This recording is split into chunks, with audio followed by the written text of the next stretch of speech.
Now guys,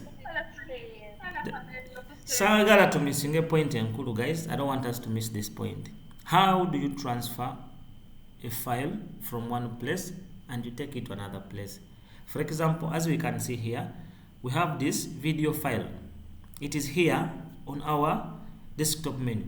Twagala tugitransferring okuva wano tugitwale tugiteeke mu folder yaffe gye tucreatinze eyitibwa videos. Twagala all our videos tubeere nga tuzikeepingira in this container or in this folder eyitibwa videos. So we said the only way we can transfer files from one place to another is by using three methods. Esooka tujambe eyitibwa copy and paste. Eyokubiri eyitibwa cut, tujja cuttinga wano and then tujja tupastinga wano. Eyokusatu eyitibwa drag, tujja clickinga kino tukidraginge tukisike tukiwawule tukisooya mu folder muno. Zengeri ssatu. Tulabye esooka tugambe to copy and paste, you have to right click. Option nezija n'ogamba copy. N'ogenda gy'oyagala ogiteeka video yaffe tugamba twagala gitereka muno nti ye. N'otuukawo you right click on this folder and then no choosing option egamba etya paste. Paste. Now with copy and paste kitegeeza wana ekintu wadde okijjawo n'okiteeka wano munda ne wano kisigaddewo. That is copy and paste. Copy and paste tejjaawo kintu wabula oba ofunyewo copy ey'okubiri.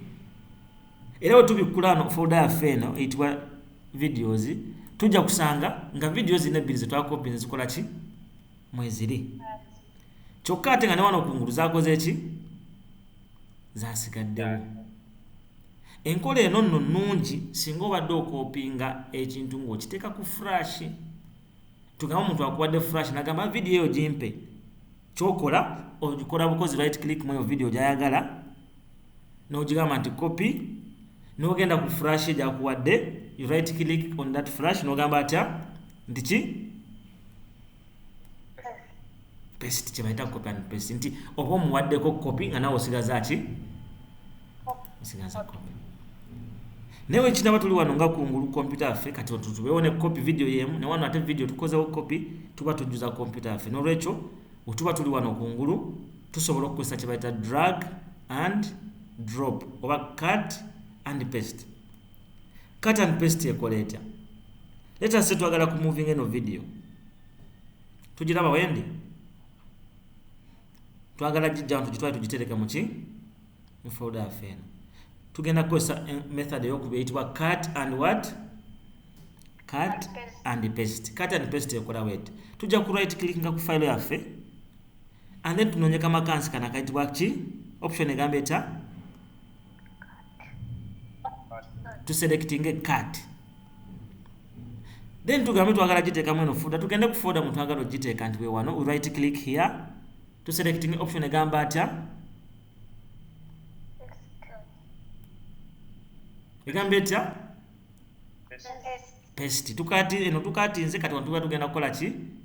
Tupastinga. Kibayita cut and what? Then nga tuselectinga paste. Tunagenda okuddaana wabadde video yaffe ng'ekoze ki?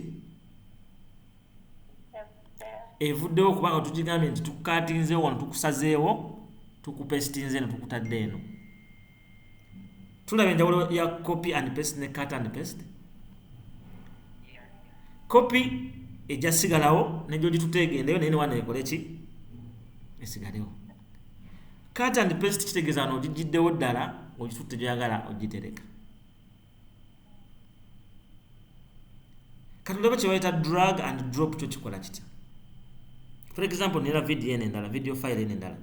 Njagala tukozese method eyitibwa drag and drop. Sometimes drag and drop ekola nga cut and paste. Sometimes drag and drop ekola nga cut and paste. The difference nti wonoba oli ku flash n'okola drag and drop file ejja kusigala, but wonoba oli ku flash mutadde flash mu computer, for example nkugambye waaye mpaku ka video kano n'okakola cut n'okapaste nga ku flash, kitegeeza ku computer yo kakoze ki? Okaggyeko okatadde ku flash. Kitegeeza obanga omuntu akugambye nti era ku kino tukozesenga copy and paste. Cut and paste kitegeeza ogiddeyo ddala omutwalidde. Drag and drop however ekola etya? click and hold ku file gyagala transferringa oba folder. For example, this time twagala twala eno tugiteeka eno waggulu, siwe kiri mu video muno. So I click and hold, nja kunyiga pensa ya left nemezeeko olugalo, click and hold nemezeeko olugalo, then ntandika okutambuza mouse yange. Mugirawo etambula njitwala, sinajjako olugalo ndukutte paka wa wenjagala ogikola ki ogiteeka, era olwo tugijje wano tugidropping wano, kyebayita drag and drop. Oselectinga that file, ese tugezeeko geno video endala, click and hold, clicking onemezeeko olugalo otandika okutambuza ki, mugirawo njitwala, otambuze mouse yo paka otuuka oyagala ogiteeka. Onootuukawo for example wano olyoka oggyeko olugalo ku ki, release the finger, olugalo lugye ku mouse. That is what they call drag and drop. Bwe tutyo ku left olugalo olemeza ku left, click and hold ku left, lemeza nyiga ku left olemezeeko olugalo otandika okutambuza. My friend, click and hold left button, clicking left button olemezeeko olugalo otandika okutambuza. Left button, twagamba right button ereta ki, eta option. So ngamba click and hold tegeza ku left button, selecting a click olemezeeko olugalo otandika okutambuza. Bw'onootuuka oyagala ogiteeka, then release olugalo releasing erujja ku commands z'engeri ssatu. Esooka eyitibwa copy, okopinga kyoyagala no selectinga copy, n'ogenda gy'oyagala okiteeka otuukawo no right click ngawo n'ogamba ki paste. Engeri ey'okubiri kyoyagala okumuvinga ojja ku right click ngako oselectinga cut, but cut eba ekijjirawo ddala. Ogenda gy'oyagala okiteeka ontuukayo you right click there and choose paste. Engeri y'okusatu tugambye drag and drop, click and hold otambuze paka oyagala okiteeka, then ojjako olugalo ku command zo releasing, it will be there. Yeyo nno engeri yetutransferingamu file zaffe. For example, nja kulaba tulina ebifaananyi kuno, tulina music, byonna twagala tubyarranging tubiteeke mu ki video zonna njagala tuziteeke muno. Video eno banange, how do we delete it? Kuba ngolede gyeri eno. How do I delete this video? How do I delete it? You right click,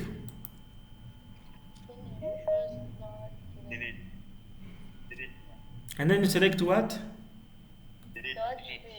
Delete. You select delete. And again,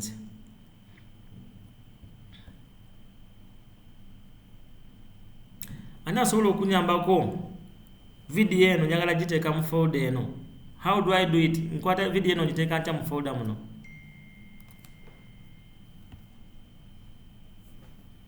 Video eno njagala giteeka mu folder muno wano ebeere ng'eviriddewo ddala.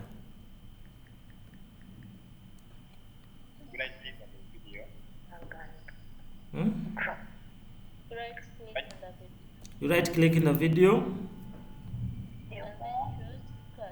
and then select cut. Then you get a folder what you are Wanji? Then right click on the folder you want to paste. Then you right click on the folder mwagala ogiteeka. When you get paste. And then selecting a chi. Paste. Simple as that. Tujijja wano tugitadde muno munda.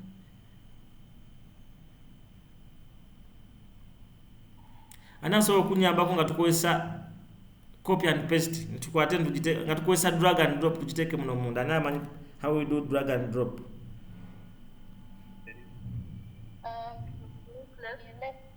Left click and alt.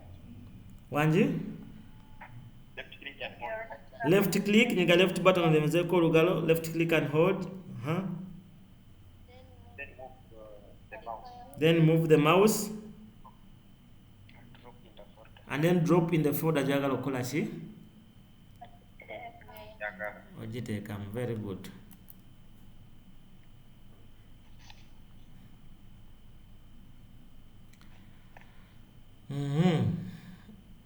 awo tutegeddewo bulungi.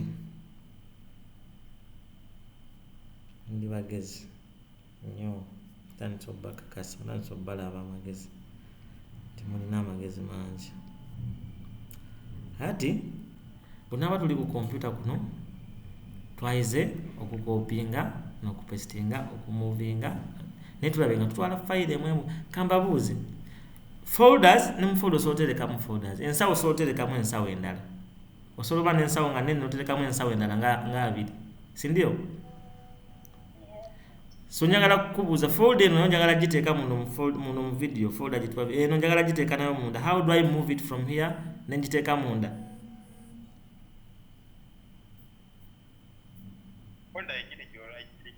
You right click on the folder jagala okujjawo okumovinga.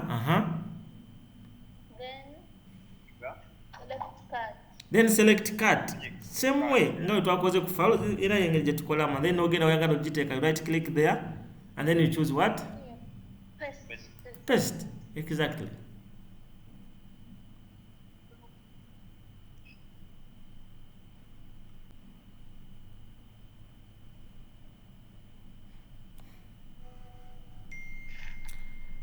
Kakati kyenyagala okubabuuza ekirala kyebiri mu Greece. Tuyina kyebayita multiple select. Kyetumanyi kati olwaleero nti osobola okutransferinga files, osobola zikopinga nozipestinga, osobola zikatinga nozipestinga, osobola zidraginga nozidropping one by one, osobola okuzideleting. For example, I want to delete this kasonga ka American Love. Nka deleting anta.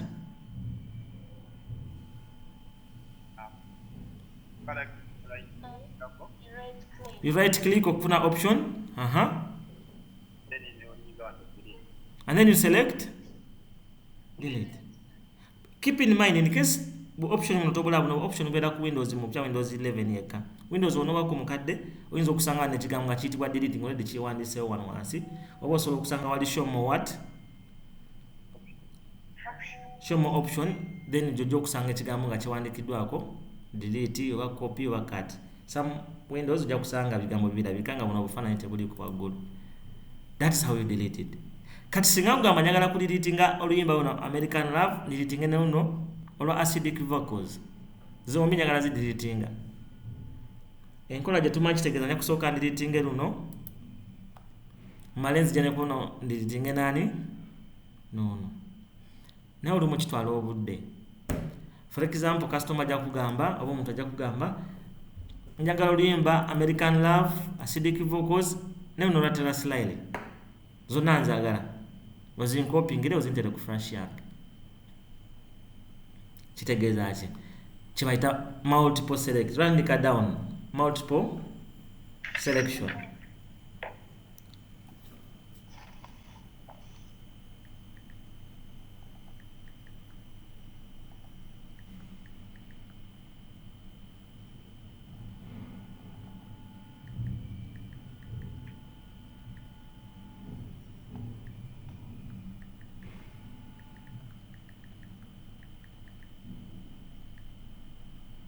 Multiple selection.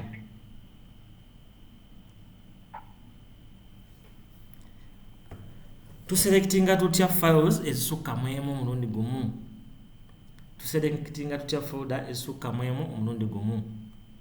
Steps zezino wano. Select the first file. Selecting a first file, tugambe tu selectinga tutya files ezisukka mwemu omulundi gutya gumu. Select the first file, go on your keyboard, genda ku keyboard yo. When you get button gye bayita shift, buli keyboard eba ne button ziba bbiri. Eyitibwa etya? Noting a down, omuntu atalina laptop. Ngambe selecting a file esooka mu lulimi lw'okujjukira. Selecting a file esooka.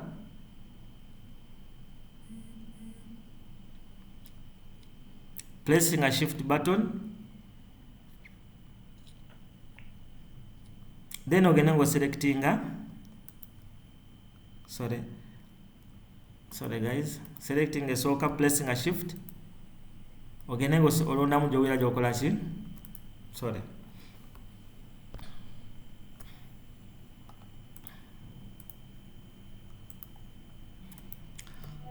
Guys, How do you select multiple? How do you select multiple files or folders? How do you select multiple files and folders? Tugambe selecting a file over folder esooka, niga shift button over control button, genda ngolona mu file. Depending on computer, I want to show you.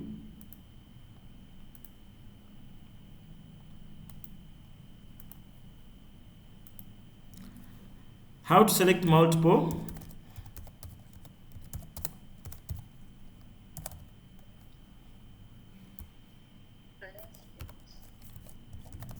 How to select multiple files /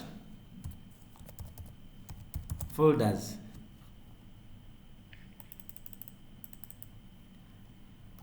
Step tugambye selecting achi. First file. Select first file. Select first file. First file or folder. Check it dago. Place control button. Long place control button. Control / chona yagadi, but better you use control button. Select control button. In fact, it should be long place. Select control button. And then we're selecting other files over folders. Mazoka wandika.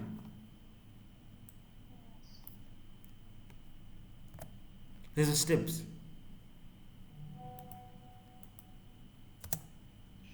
Tewali chirala. Tugende wano tulabe in practice. For example, tulimu folder eno erimu enyimba nyingi. Tugambe twagalamu enyimba lumu, 2, 3, 4. Lumu, 2, 3, 4. Endala tetuzagala.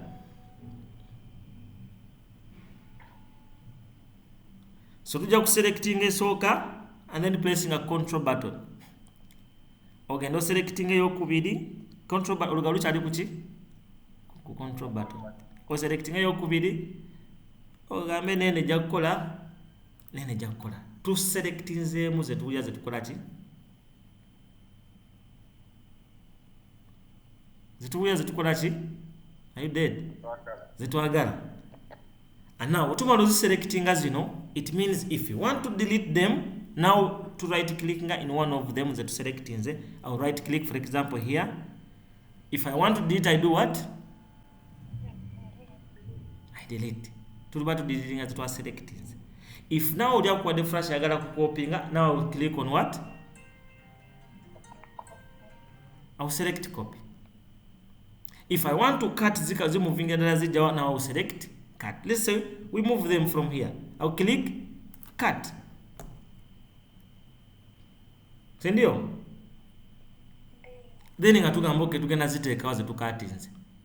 Tuna folder ya music. To creating. We right click.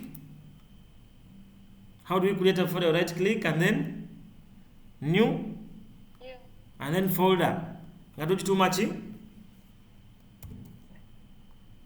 Tugenda kiteka mu files ki. Tugenda kiteka mu music. Abala muli too slow guys. Ngatu creating a folder etibwa music or favorite song whatever. Jukira twamaze dokola kyo katinga.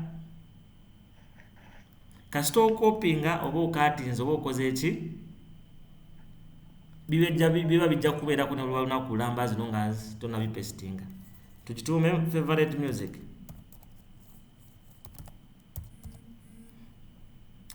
Simani never wandika favorite music. Then we right click on it and then we choose what? Paste. Era tulaba je twazi copies zitwazi kati zikoze twasigadde nyimba mmeka? Zitwa kati zonna zivuddeyo tuzitaddemu eno folder gye twaba creating eyitibwa favorite music. How do you select multiple? Zonna tozaagala, olina byoyagalamu. Hope I can find another folder. For example, this folder has many songs. Nja kujja ngamba kano kampe, kano tokampa, kano kampe, kano tokampa, nondamu. So let me say, how do we select multiple? Ani asobola okumbulira steps? Grace? Huh? Select Select the first file. first file. Then a long press control button. Then long press control button on the keyboard. Then you select that. Then nojja ng'olondamu z'owira z'okola ki? You want Zoyagala. Olugalo lukyali ku ki? control button. Lukyali ku control button ngamba ne luno ndwagala, ne luno ndwagala. Okay, ne luno nalwo si lubi. Zino esigadde saagala. Bw'omaliriza ng'okola otya? Proceed.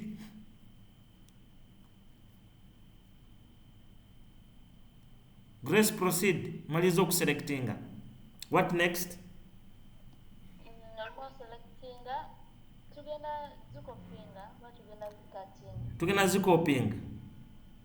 Then ng'ogenda gundi. Screen yo ng'onoonya folder gy'oyagala. You, after your selection, you right click in one of them ochoosing option egamba etya?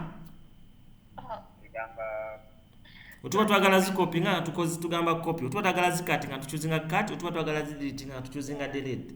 This time twagala zikopinga, so we right click in one of these ones as it is selected. Uno right clickinga muzino zota selectinze bija kuvaayo. Therefore, muzino one of the zota selectinze, you right click in one of them and then you select what? Copy. Select copy. Then ng'okola otya ng'ogenda gy'oyagala oziteeka. Oba oyagala ziteeka ku flash, oba oyagala ziteeka mu folder ki, oba oyagala ziteeka mu eno, you right click there ng'ogamba ki?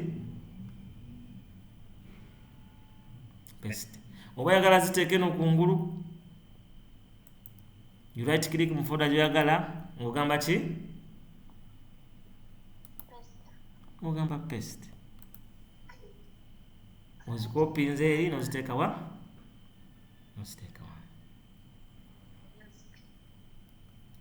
Did we understand how to select multiple files and folders? Let us save before that bino bingi. Okay, let us say nina work ono work eno document eno document eno document eno document eno document neno document neno zonna njagala ziteeka mu folder emu eyitibwa my documents. So njagala tutandike nga tucreatinga folder eyitibwa etya? My document. My documents. So I'll right click in the space, I click on new, No. and then new what? Then Folder. Folder nitume linnya eyitibwa my documents. documents. My documents eno folder njagala terekamu zino zonna documents zeziri kuno kungulu nzitereke mu kifo kimu ekiyitibwa folder eyitibwa my documents. How do I select multiple? Kuba bena sagala be selecting njagala kulondamu eno neno. How do I select multiple? I'm choosing at random. Because now there are two grays, I cannot know which one I should select. Alpha, Ronald. Alpha, you there? the alpha wengi How do you select? Njagala selecting only these document files. right click one file. Sorry? Right click one file. No, you click, don't right click. Right click nabagamba eleta ki? Eleta options. You click on the first file, okay, proceed. Then you press the control long press control. Then you long press control button on your keyboard, okay? Then you select the file. Then tujja nga tuselectinga emu ku emu eno tujagala olugalo lukyali ku control button. Then tujagala even this one, even this one, even this one, even this one. Okay, ziweddeyo. What next?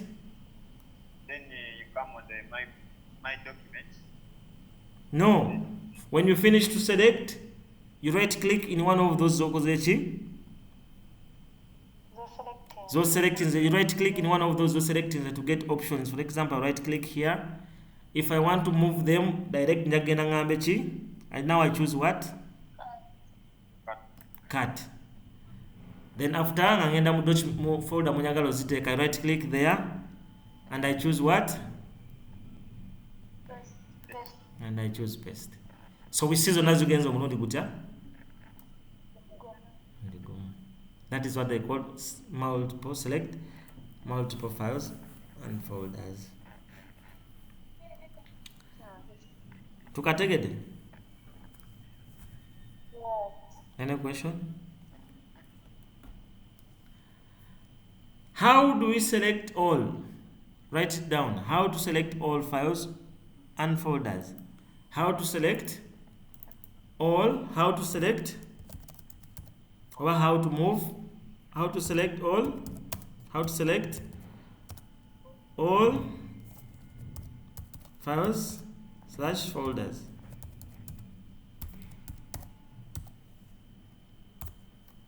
Zonna atanani byonna oli akuwadde flash agambye byonna ebintu ebyo kubinkopingira obimpe nange byonna nga we bitunonderamu wadde kino nakimu nga biri file zo nga we ziriwa obifaananyi byonna mpa bubi video zonna mpa bubi. How do we select all ne tubisindika oba I want to delete all byonna bideleting kitegeeza byonna nja biselectinga or bideleting. How do we select all? Options ziri bwe ziti. Steps. Select the first file. Select the first what? File oba folder. Chechiddako. Then long press Nyiga epensa lya control button.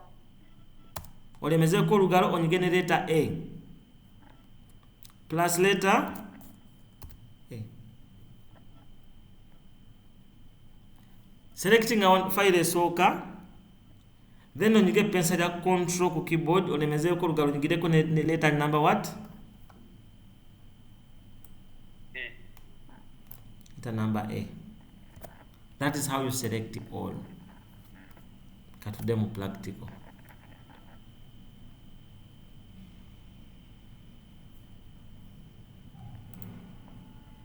Let us say folder erimu music ono yenna. Music ono yenna twagala mu deletinga. Tugambe how do we select all of them? Nga tulonzeemu tugambe tugenda selecting the first file. Sindio? Yeah. Bwe tumaze tunyige pensa lyaki? Control button. Control tulemezeko olugalo tunyigireko ne letter ki? A. Then tujjeko olugalo. Byonna biri selected yes or no? Exactly. Now from there you can say in fact in case bagambe be deleting byonna, you can now say right click and now you can choose delete. If you want to delete, you choose what? If bakugambe bikopinga, you right click ofune options ama option ogambe now I can now do what? Tugamoja bikwa agambye ezinyimba zonna zitere ku flash yange. Now you can right click and then choose what? Copy. No genda jagala obiteeka ku flash ye notuukawo n'ogamba right click and choose what? Right click and choose what, for example? Huh? Copy. Every day bintu bikopi nzeeno. Oh my god. Selection is not copy. When you select oba selecting ebintu byonna tolanga bifuka blue. Twagambye omala okuselectinga right click in any of them, those selecting nze no choosing options. Tugambe tuchozinze ki? Copy. Then netugenda gyetwagala obiteeka. What do we choose? Gyetwagala obiteeka.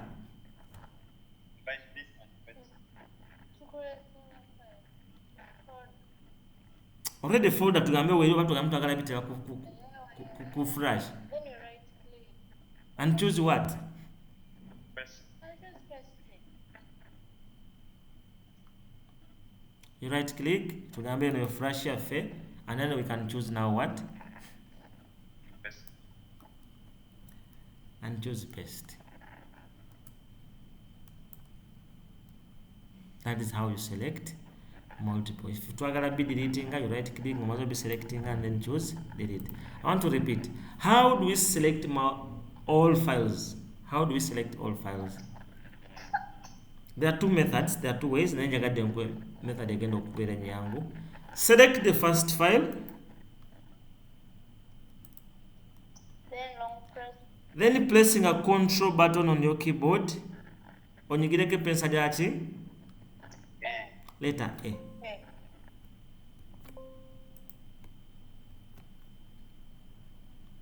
Kitegeza abantu bikoze ki? To be selected. To select.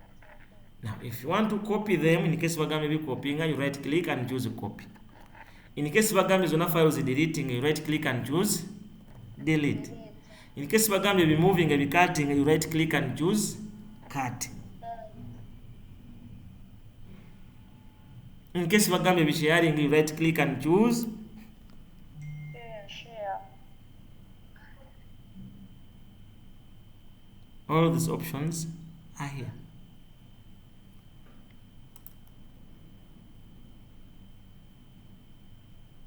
You right click, but you have to select options.